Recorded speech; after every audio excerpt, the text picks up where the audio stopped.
Okay, I think we're going to get going. I want to be very respectful of everyone's time. So, hello, thank you very much for joining. Just to make sure that we meet each other's expectations, you've joined for a 1 hour panel to talk about investability in Israel, and specifically to have a conversation about exploring critical perspectives on raising and deploying capital for climate innovation during challenging times. And what do I mean by challenging times? I'm not only referring to the current markets and to the current climate challenges and energy challenges, but specifically the moment in time that Israel finds itself in under this judicial review that began in January of 2023 and is very much ongoing.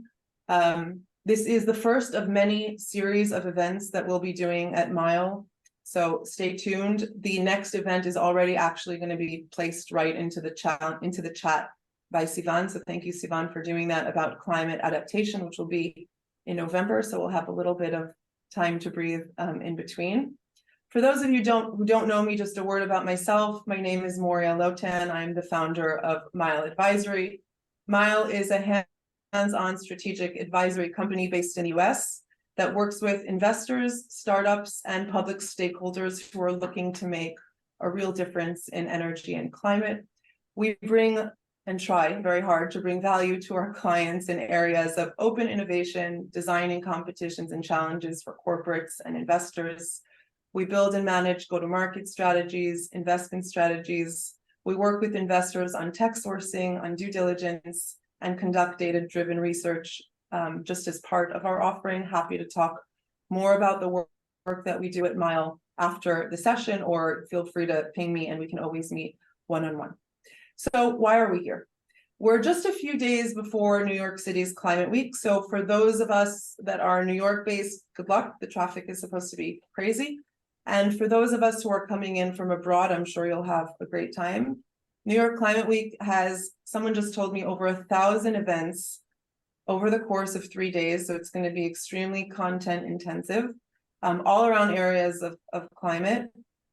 And when thinking about the week, a lot of people from Israel that are within the Mile ecosystem were asking me what I recommend they go to, and all kinds of questions. You really do need a whole strategy just to design a good use of your time. And Israel wasn't a focus point for anyone. That's okay, we forgive them. But we figured that we would call the elephant out in the room and design this specific content to talk about investability in this moment of time. That's why you're here. What do I hope that you gain from the conversation? I hope that we get to discuss a multi-perspective view, both inward out and outward in, I call it, around questions of investability. We have an expert panel who I'm very excited to introduce in just a second.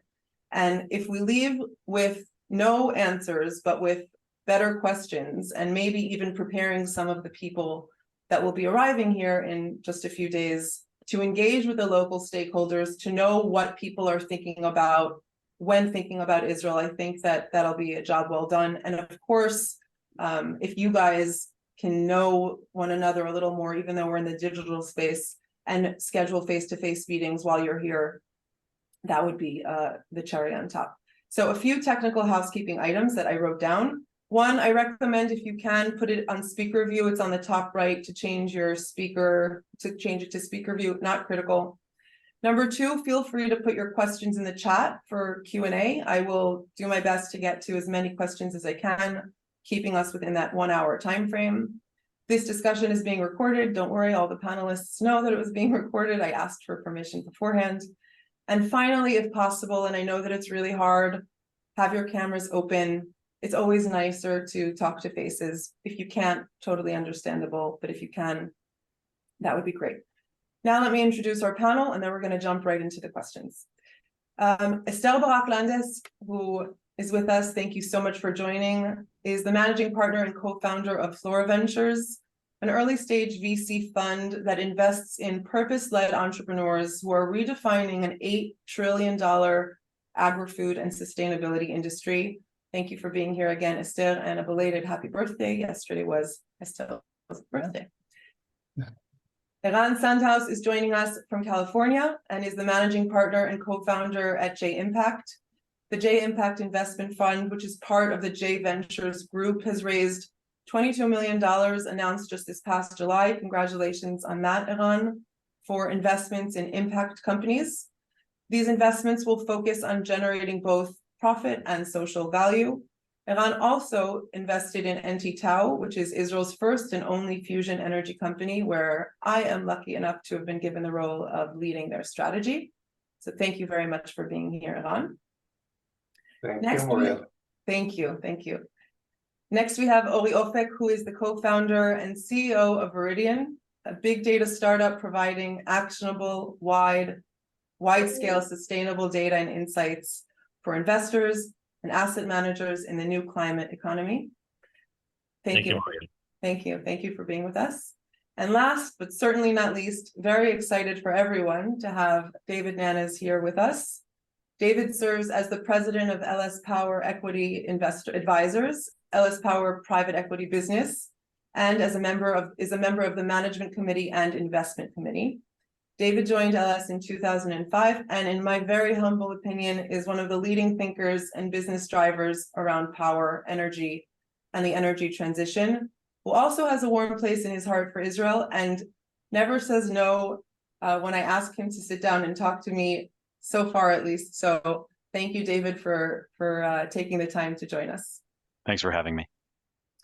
Now to the panel. Let's get right to the questions. I want to start with a question first to you, Ori. I think there's probably no one more in the trenches than you are. CEO of a startup, early stage, soon to go out for your next round of funding. You have a background at SAP and then also spent many years at Unit 8200, the intelligence unit, before starting Viridian. And you're still very much in the business of highly intelligent based data and the way that investors and companies and other asset managers use this data as a source of critical decision making, even in the realm of risk, or even particularly in the realm of risk. So the question is, how should we all be thinking about what's happening in Israel in the context of risk? And to what extent can it be expressed, if at all, with data? Okay, so first of all, hello everyone, and thank you, Moriel, for having me. So I think that, again, with our understanding and thinking of data today and big data today, theoretically, we believe that everything in the world almost has a digital representation. We're looking at it as a digital twin. It's a common phrase to represent the fact that almost everything that is happening in the world today has some kind of a representation within data, within the bits and the bytes. So to some extent, I think that regarding the risk, and specifically the political risk or the investment risks within Israel, I think the signals are definitely there. However, when we're talking about these concepts, which are more, I would say, strategic and less, I would say, technical, such as economic concepts or political stability or unrest, the signals are never directly linked to the concept that you are actually looking for, either as an investor or any kind of other decision-making persona. And for that purpose, there is always has to be a layer of the interpretation of the data itself. The signals themselves don't just reveal what is happening, but an interpretation layer must be put into place. And I think that today what is happening is that indeed Israel is a turbulent place, and concepts that are kind of defining what is happening are being generated all the time. So maybe it started as something that is very, very, I would say, risky or unstable. Now some concepts are being formed, some kind of understanding of what is happening politically and from the society aspect. So I think that it's always a combination of the two aspects. And today, I think that we are starting to gain, as people and as startups within Israel, starting to get some kind of idea what is actually happening and where the current situation can lead us to. Obviously, we're all optimistic and waiting for good news and good future to come.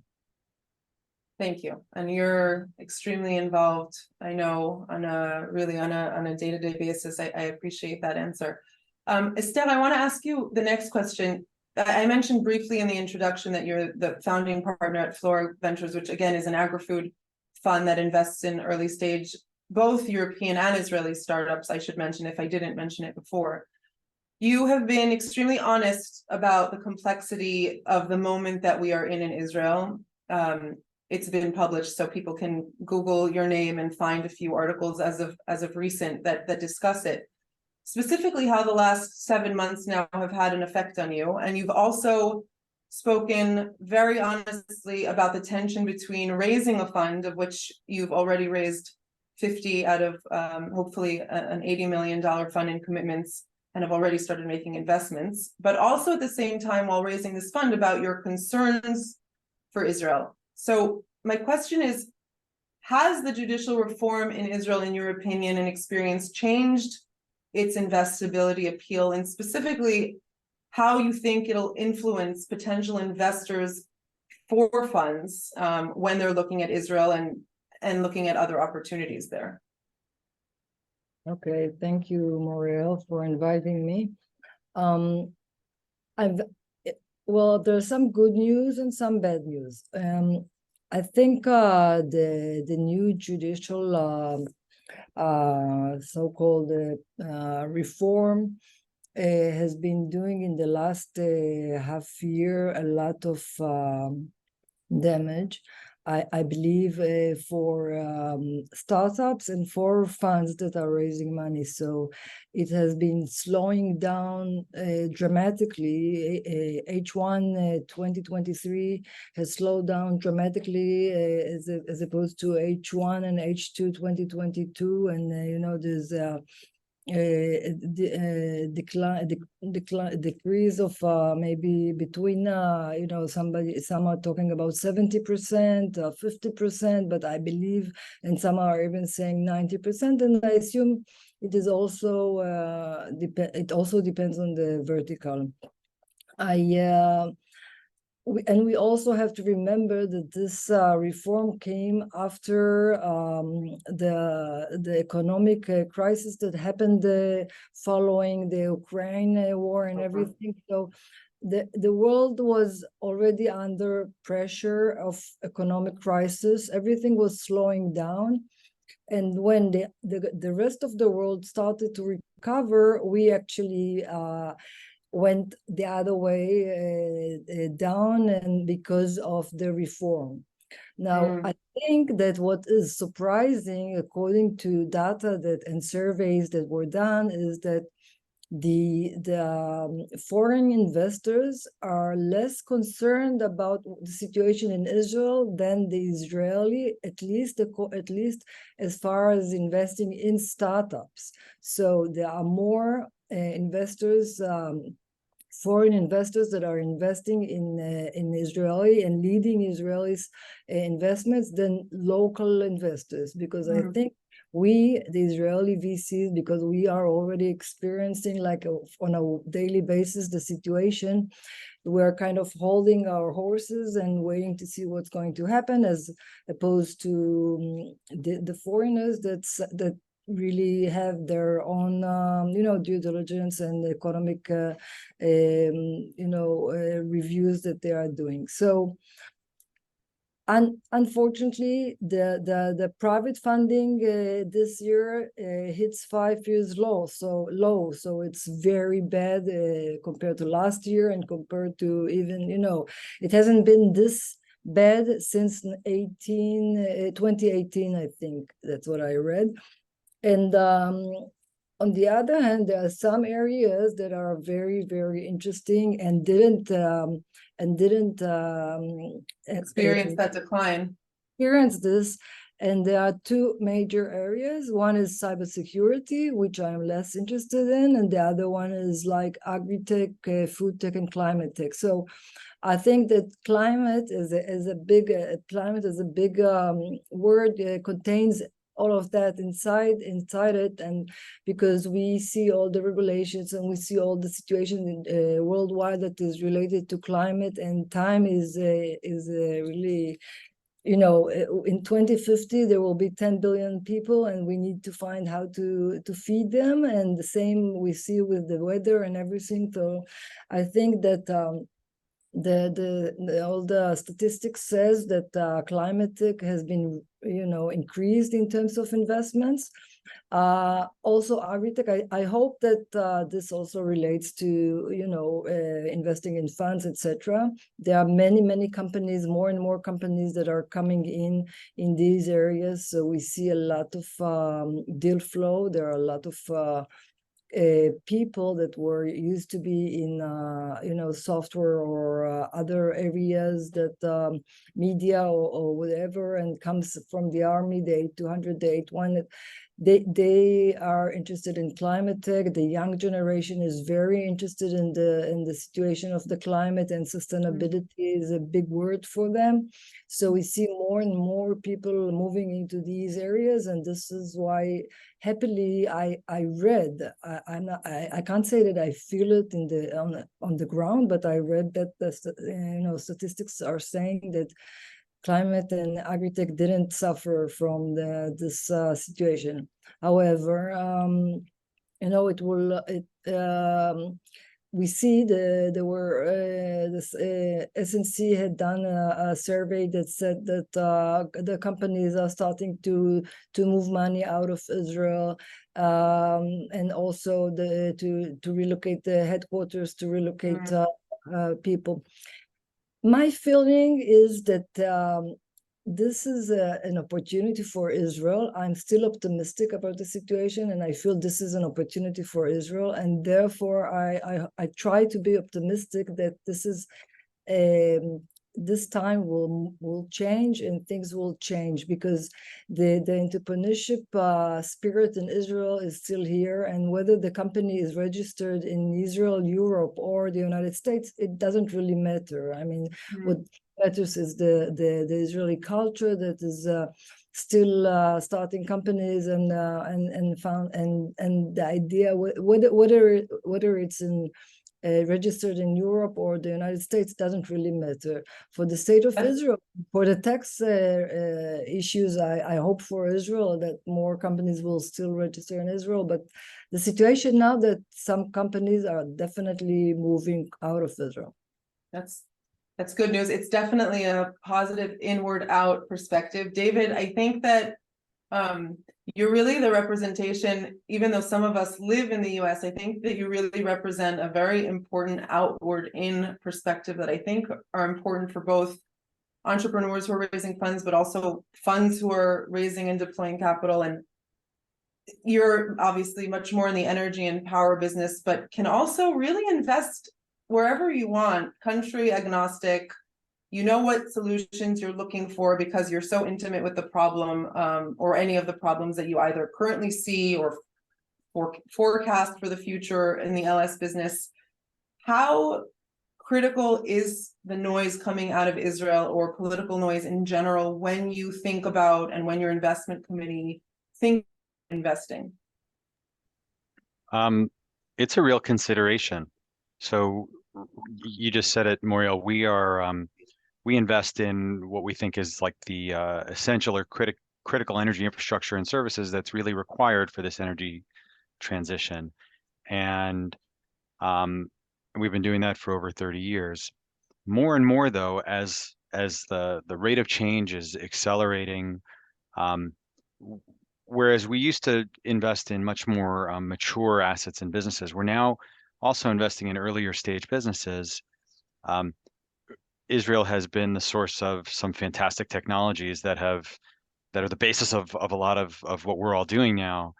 And Israeli companies are some of the most creative and most entrepreneurial. We do business through our fund and through some of our portfolio companies with Israeli companies in the energy space. And we have Israeli investors in our funds as well. You know, investing in the earlier stage companies like helps us see into the future a little bit. And so it's becoming increasingly important as, like, you know, we want to try to figure out where is the sort of the energy system or the grid like most in need of innovation. and what are we good at, and try to figure out, how to invest, how to look around corners a little bit. And you and I have had this conversation for a few years now about the potential for us to be investing in Israeli companies who, are doing things that have nexus with what we're otherwise doing here and could help us accelerate or expand what we're doing. The political situation matters because, when we invest here in North America, we take for granted that there is a level of stability, and until very recently, and I should stipulate, I'm in the cheap seats here. I'm here in New York. I'm not on the ground in Israel, but we worry about the idea that capital is leaving, that talent is leaving, and when you invest in a company, it may be a fantastic company, and if it's early stage, you're gonna probably want to make sure you feel good that there's additional capital that can be raised to continue the growth of that company. You want to make sure that the people that are so essential to a lot of what Israeli startups are doing are going to want to be there in Israel. You want to make sure that you can depend on sort of the rules of the road not shifting underneath your feet. You want to be on concrete, not quicksand.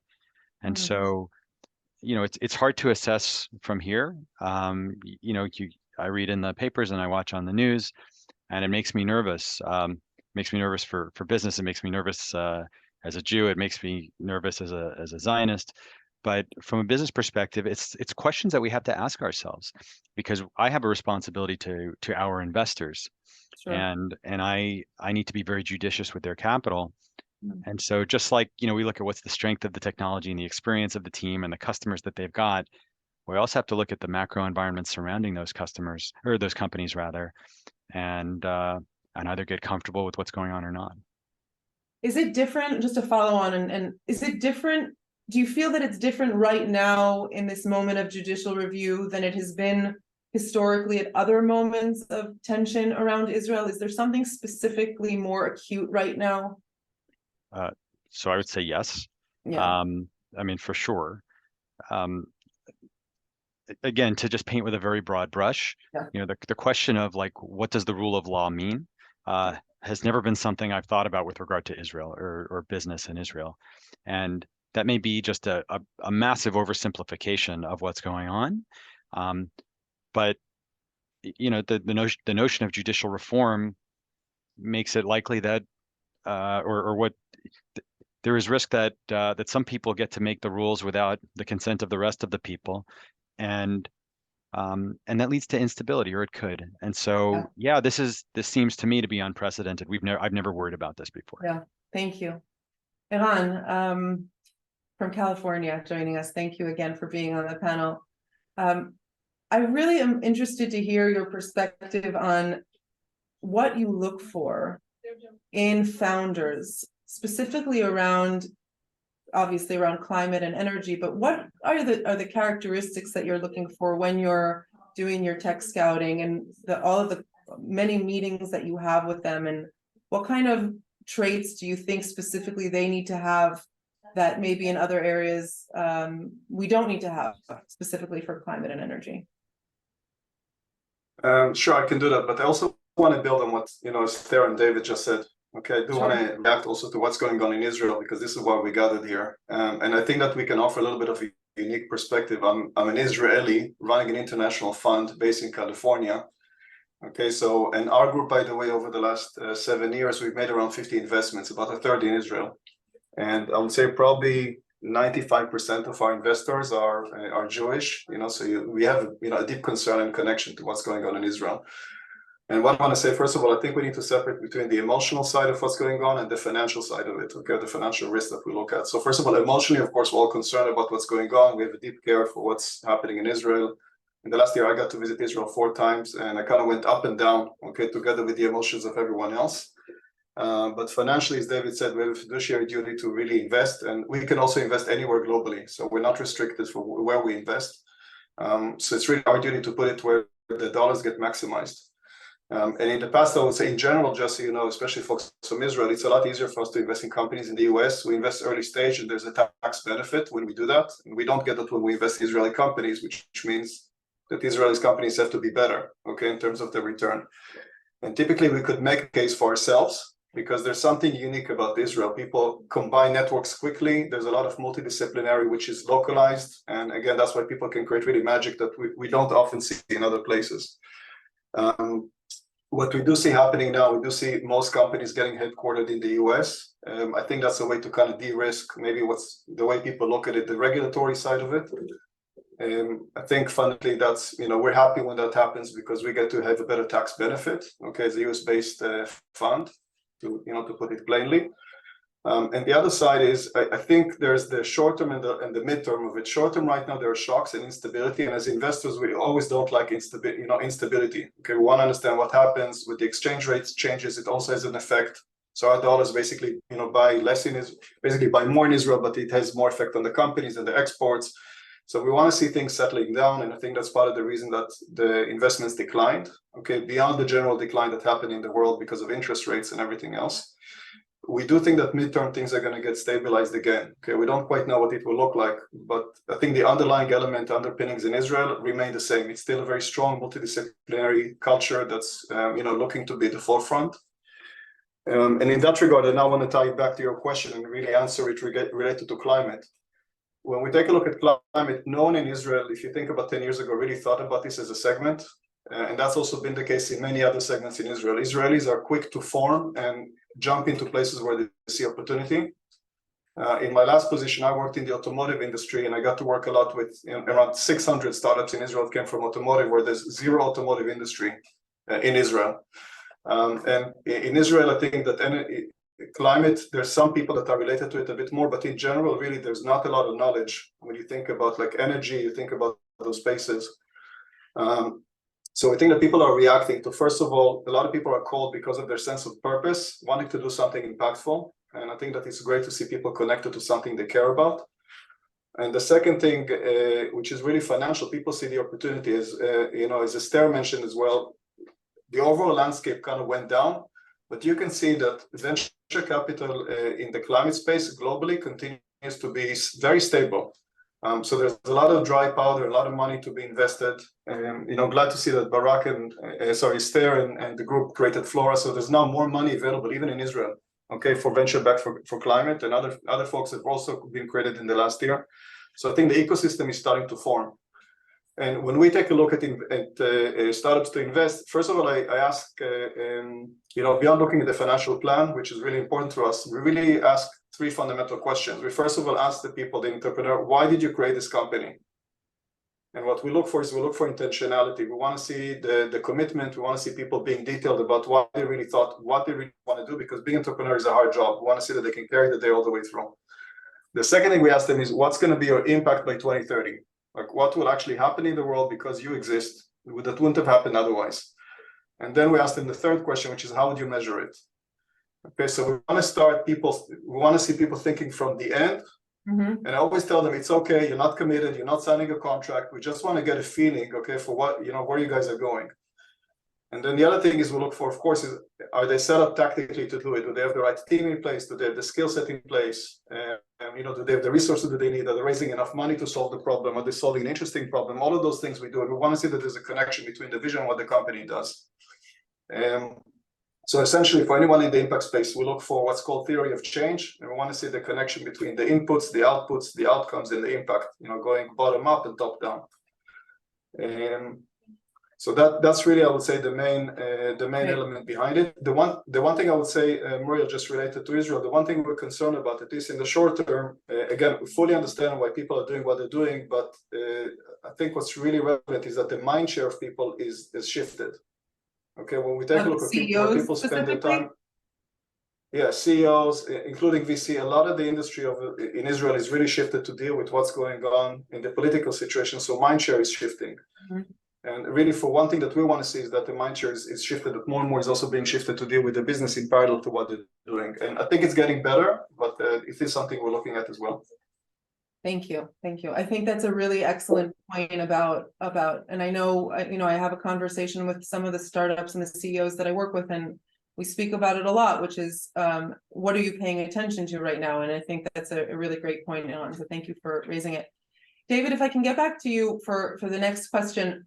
And just to bring everyone in again, a little bit more to the business of LS, but you own and operate national utility scale projects, including solar and wind and hydro and battery storage. LS has made acquisitions in decarbonization and mobility. You and Han will have, I'm sure, a lot to talk about with the mobility space. And you also you invest in develop waste to energy projects. I'm creating this list for a reason, not just to show the richness, but you're also in constant engagement with every aspect of the industry and very customer facing. And I know that you've said before that you find this to be extremely critical in an ever-changing landscape and knowing how to navigate it. And I was wondering if you could share with us, looking at where we are today and for the next few years, what do you think, or what do you see that is going to be leading the industry? What are some of the more fad or temporary things that we're seeing, as opposed to more critical long-term developments that you think are going to be part of the investment horizon for both midterm and long term? Well, I guess I would say this. So, there's been a lot of volatility as far as just the financial and the financing markets over the last couple of years. You had a couple of years ago, you had maybe a moment in time when capital seemed, available to everybody at very, very low cost, and that's really dried up. Capital is much more expensive now. And so I think as far as what folks are looking for, we hear, path to profitability and visibility of cash flow and EBITDA. We hear that a lot. We see that a lot, and money is much more expensive and less available for those folks who can't show that as concretely. I think that's driving a lot of near term. I don't want to say dislocation, but just like sort of volatility. But when you think about what's really going on, the longer term trends, and these just continue to accelerate. You have digitalization, you have the decarbonization, and you have distribution. And so the first two are easy, I think, to understand. The third one, distribution, is here in the US we experience this, it feels like once a week now, and it's accelerating. We have these very extreme weather events.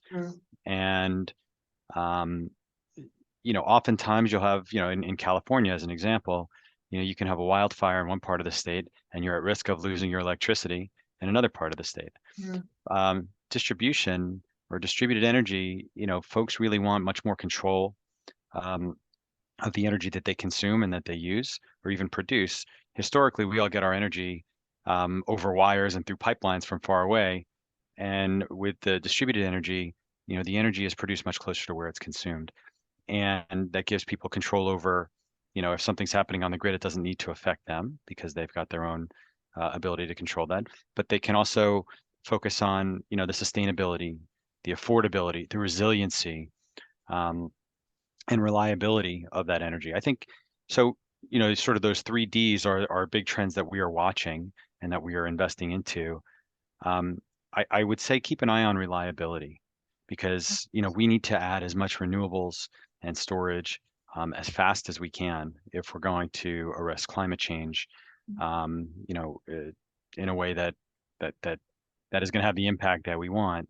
But renewables of them, by their nature, are not really controllable. The sun shines and the wind blows when they do, and we don't have long duration commercial storage at this point. We had a big winter storm in Texas a couple of years ago, and the lights and heat went off for a week, and it was devastating.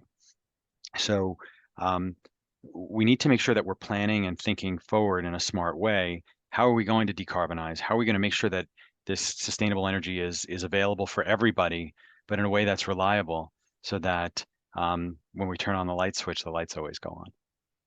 I have to ask you, and I appreciate how much you trust me in our conversations, because I have a lot of questions I want to ask all of you. One is, David, we need a lot more renewables, but at the same time, could you share your insight about the actual state of the grid? Because as far as I can tell, even if we had a lot more renewables, and we do already now have them, and they could interconnect and decarbonize even now, the grid just doesn't seem that it can sustain them. Is that a true statement, or is it something that people are talking about much more than you think is actually real? We're going to need massive investment in the grid. Where do we make renewables? Like where people don't live, right? Like where do we consume them? In cities. So New York City, has laws on the books that, basically require very significant reduction of emissions in very near term. New York State says there can't be electricity generated that produces any sort of net carbon by 2040. But we're not going to put solar or wind in Central Park. We're bringing that over transmission lines, either from offshore or from upstate or from somewhere else. So we need to invest very significantly in transmission. Transmission is really hard because you travel long distances, and to permit that, you might be going through multiple jurisdictions. You need to acquire property from many, many people. It's hard to permit. It's hard to do. It takes a long time. So figuring out a way to sort of get the permitting and regulatory process streamlined would go a long way. Yeah. The other thing is just with regard to mobility. I'll just, I have an electric vehicle in my house in New Jersey, and we got another one, and I was going to put in a second home charger in my garage, and the electrician said, well, we need to put in a kill switch such that if you have one of the chargers working, if you put the other charger on, we need to kill the first one. Otherwise, you're going to fry the wires in your house and maybe of your neighbors. And while the utilities are very, very excited about electrification of buildings, of mobility, for the first time in a long time, there's this idea that electric demand is going to increase in most places in the country. Here, it hasn't been in a long time. But in order for the grid to handle all of that new electric demand, there's going to be massive investment that is required to upgrade that grid. Yeah, thank you. I think that for the entrepreneurs in the room who are either currently ideating on a new startup or possibly thinking of pivoting, and in general, it's so important to hear the on-the-ground problems that you've just shared for the entrepreneurial community. So thank you. I want to shift a little bit, Esther, and talk about. I remember we sat at the restaurant on Herzl in Tel Aviv a few years ago when you were in between your career opportunities, thinking about what you were going to do next. And you said that if you were many people, of course, came to you to try and have you join a fund or possibly raise a fund. And you said that if you were going to go for it, it was very important for you to have strategic investors as part of your fund. I know you have strategic investors now. Could you share why that was such an important point for you and what's so significant about having strategic investors? Yeah, so it might not be so important in every single vertical, but in 2013, I partnered with Nielsen and built a fund and an incubator that is dealing with investment that are related to retail and media, because Nielsen was dealing with, had this retail and media customers.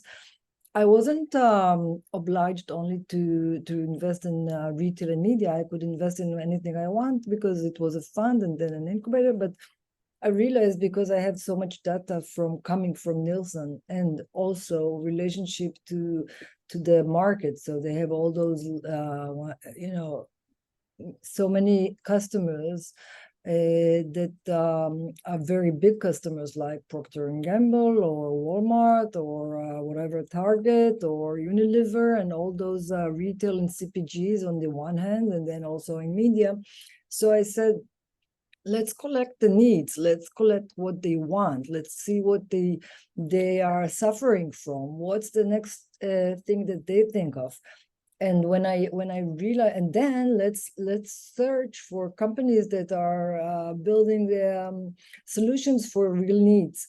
And when companies, startups approached me, so sometimes even if they had a good, nice idea, but I didn't see the need for it, I wouldn't invest.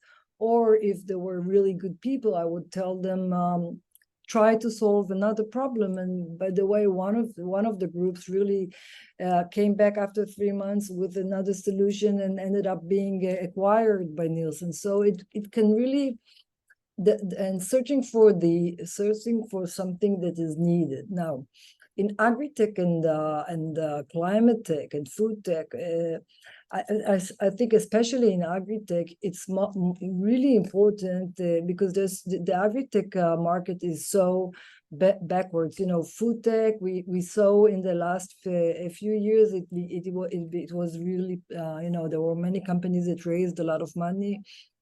in alternative protein, etc. But I think that the agri-tech is one of the areas that really is the last one to develop and digitize and all that, and because they are very conservative. Even construction tech started before, and this is the last baby that needs to be really developed in terms of tech.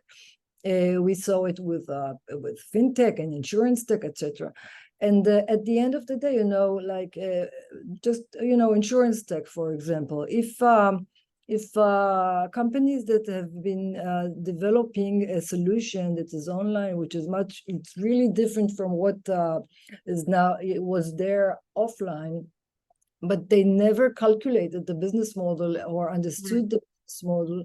So at the end of the day, they will never be profitable. So it's in these days, you are not counting on being acquired by big Google, and that's the way you will make your exit. So for me, it was very important, and I was very fortunate to be able to raise money from a lot of the kibbutzim. I think most of the people here on the panel, on the attendees here, are from Israel, so I don't have to explain what it is.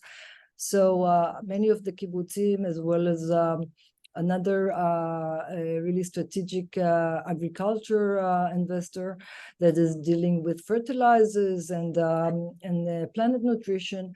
So with these strategic investors, I can really learn a lot about the needs, the pain, and when I see companies, I will go back to them, consult them, and according to the area and the company and what it is dealing with. And I have a lot of advisors, which is really good, but it's not only advisors. You can always buy for, pay for advisors, but I can really hear and feel the pain and what they are looking to see and then they become, of course, design partners, and I can do the proof of concept there, and especially now that they are from Israel, so I can do the proof of concept also in Israel, which is really easy. Usually, where all the startups are looking for, the market is not in Israel, of course, okay? The market is in the States or Europe or other areas, but definitely to do the proof of concept in Israel, it's really much more easier, especially in agriculture, that you can never count on the weather or the sun, as David said. So it's better to really be close to the customer, and we have a lot of design partners here.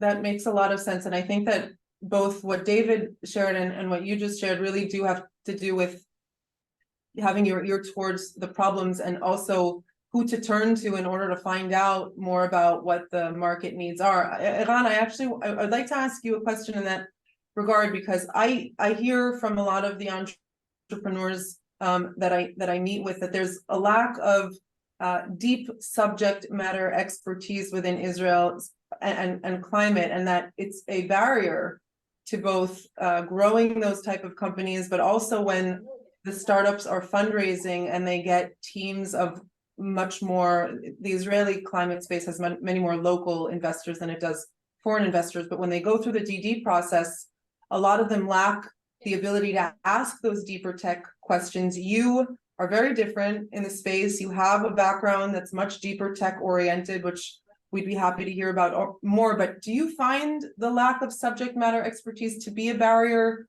for Israel around climate, and how do we overcome it? First of all, I think that's correct.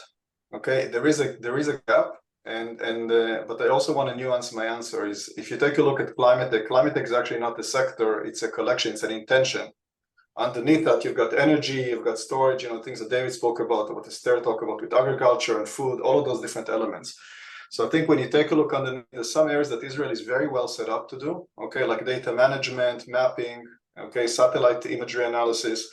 I think where it gets more tricky is with climate change, what really moves the needle at the end is when you move molecules, okay, like literally stuff that moves materials around. And by the way, even with grid, okay, I don't know that many people that worked in the Israeli electric grid company, okay, so those two ecosystems don't typically live together. And where we see the biggest gap is people really understanding, first of all, what are the problems to solve? As Esther pointed out, you have to solve a real problem, okay, not something that you think would be valuable. And the second thing where we see a barrier is people not understanding how the value chain works in the ecosystem they're getting into, and also how to develop the business when they get there. Okay, so working with the Israeli electrical grid and doing some pilots, which is, by the way, very hard to do even locally in Israel, doing that outside of Israel, like with PG&E and others, or creating a manufacturing plant outside in the US, that's where we see the transition. And I also want to say, I also want to leave some optimism here, okay, not just say that it's really hard. Again, I've seen that transition happen also in the automotive industry. People didn't come and didn't have any knowledge in that area.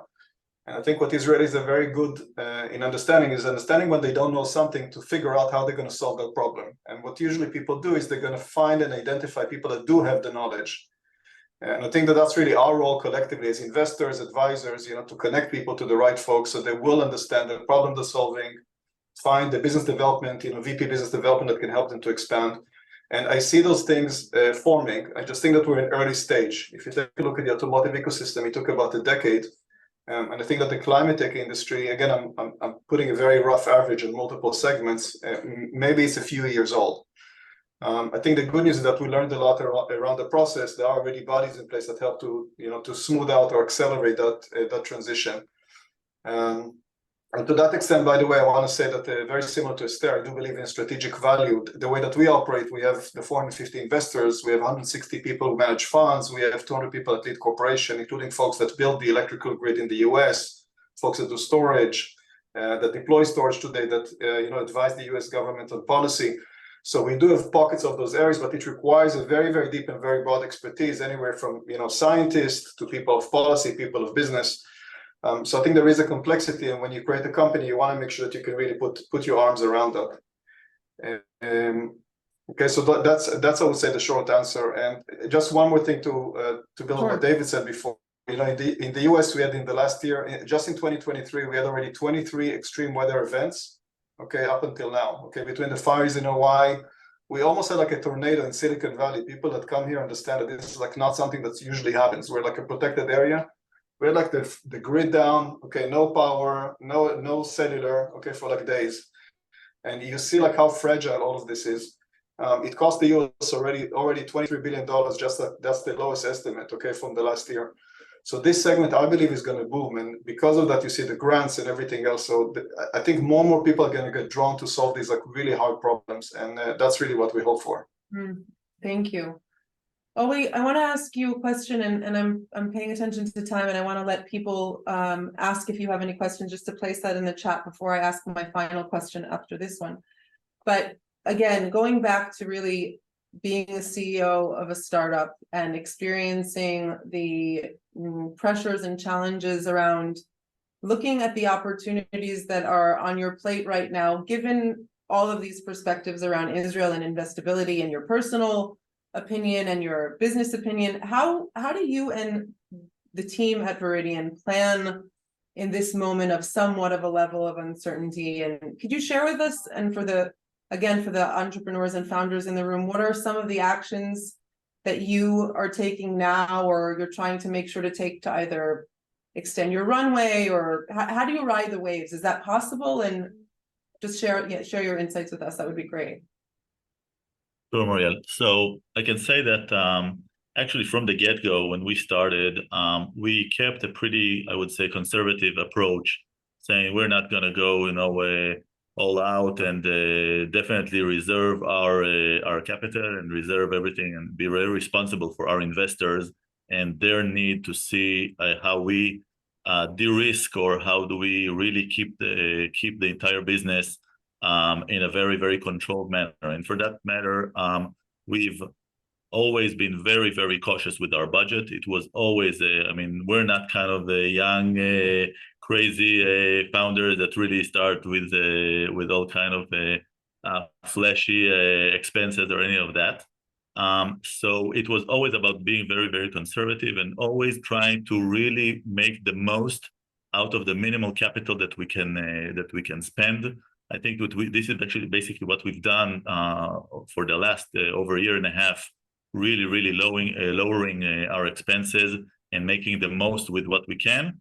I think that specifically in our sector or segment of climate tech, and as people mentioned here, I wouldn't say it's a protected pocket, but I think that in a way we do believe and we do see the signals where it's not as volatile as other segments that we saw a real drop in investments. We do have friends, unfortunately, that actually had to close their businesses because of lack of ability to raise additional capital. And we also hear of the of questions that again friends of ours are hearing from investors when they go out around regarding where the company is registered and what exactly is your market and all that. And definitely it depends on the situation in Israel. And in that perspective, we're really trying. First of all, if extreme measures will be needed, we might think of inversion or anything that will be needed in order to make the company again fundable. But ultimately, we are creating, and again, Esther and Eran mentioned a chain and a network of strategic consultants that are also being our foot on the ground in the US and in the Europe. So it's not just a local entrepreneurship, but it's actually as globally stable as we can think of. And last, I would say a bit going back to what Eran mentioned before about the stability aspect of investors. And obviously, I understand that. And I think that it's very, very, I really can relate with what Eran mentioned about the short term and the long term.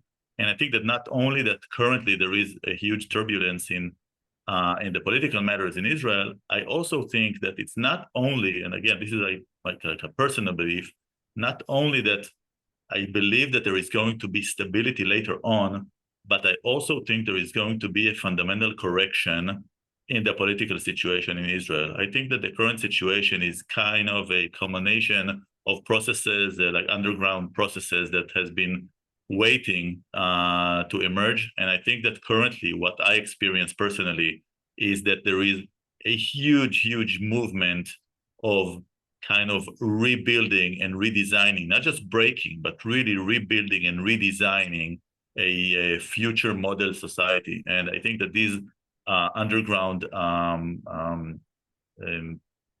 these forces are really going to make very big changes in how the economic in Israel will look in general.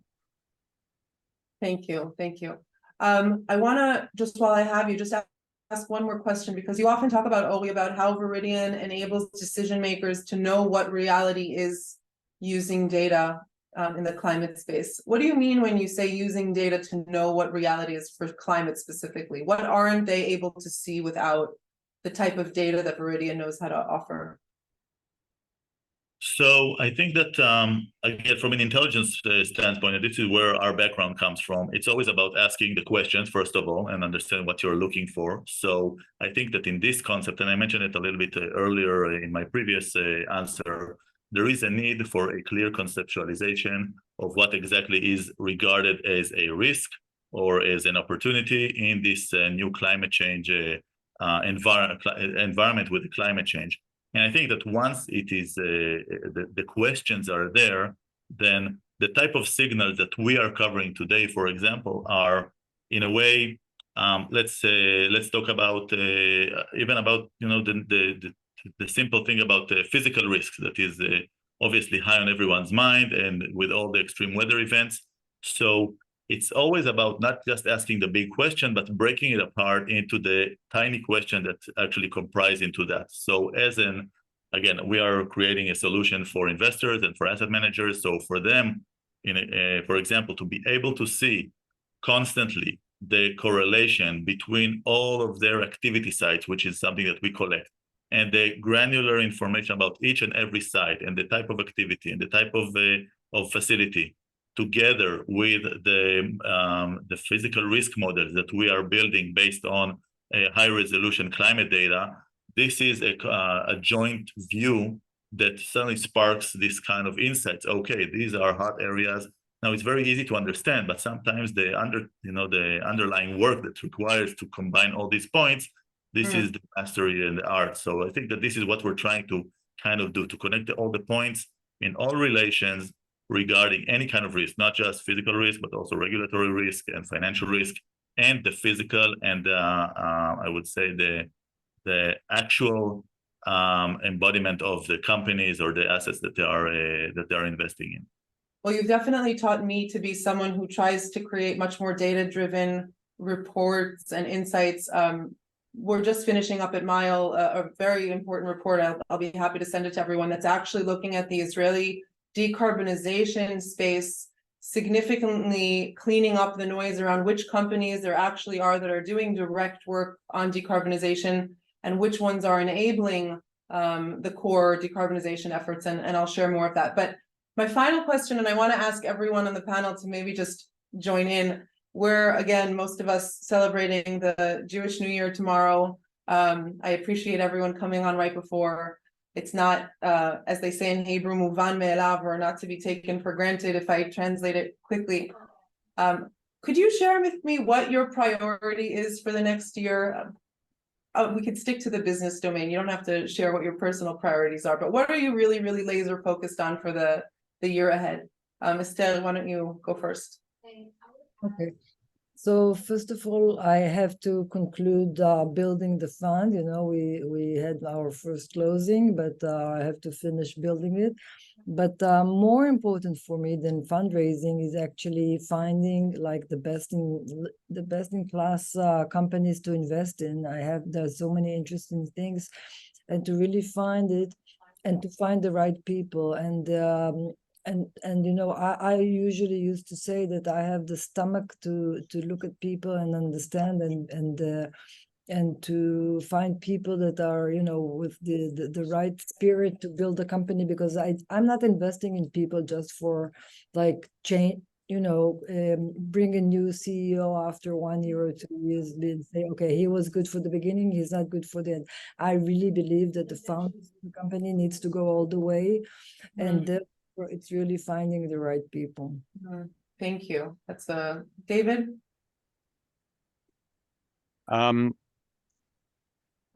I guess I would say just priorities. You know, we want to do well and do good at the same time, and we're looking for the best companies to invest in and to partner with, who are doing something really innovative that's gonna, you know, really help advance the ball in some meaningful way. You know, make an impact, help arrest climate change and stop the impact of climate change. And the great news about that is that I think more than, you know, ever before in my career, there's an amazing opportunity to do well and good at the same time. So that's really exciting for me in the coming year. Thank you, and thank you so much for joining us. And Eran, if you can go next, because I know Oli will stick around, and if everyone has Sure, to drop. no problem. Yeah, so first of all, say everything that Esther and David said. Okay, find good companies, do good, all of that. And I wanna add like the specifics of it. Okay, like on the business side, I think we kind of work together with Project Drawdown to prioritize what areas of investment can make a difference, you know, in terms of the time value of it. So one is recycling, anything that does a reduction around circular economy. And the second thing, I'm clear that climate change, unfortunately, is accelerating. I thought we had more time. I'm not sure about that anymore. So climate resilience. Okay, that's some stuff that David spoke about, you know, like storage, water, energy, food, like the basics of it. And the last priority I would say, which is really on the personal side, I think is having fun. You know, I think all of us are in this. We're going to be working for a long time on this. I think we should enjoy work together. It's, you know, part of doing business, and not be too significant or too heavy when we do it. So remember to do that as well. Really good one. I definitely want to have more fun. Oli. So next year, definitely what I would be, you know, I'd be happy to achieve is to scale our impact through data and data solution and insights. I had the opportunity in my past to see how in the national security domain, how a big data solution, big data systems can really create an impact on a strategic scale. And this is basically what we came to do in the entire domain of climate change and the environmental crisis in general.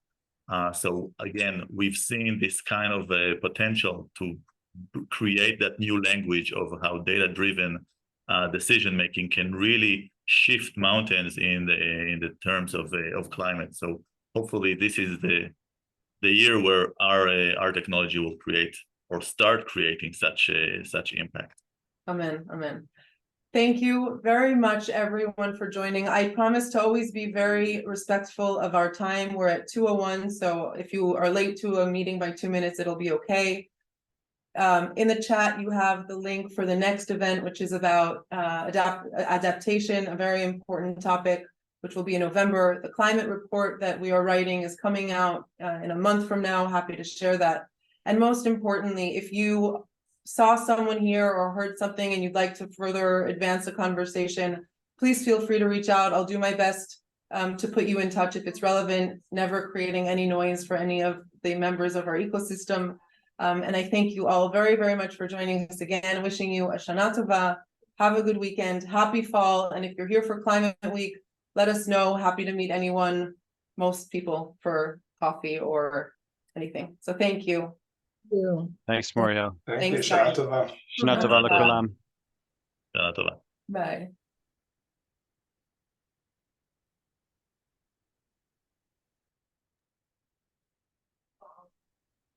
היי, אוקיי, נגיד שלום. ביי, ביי מורילה. ביי ביי. תודה, Thanks, תודה take care. ערן, חג שמח.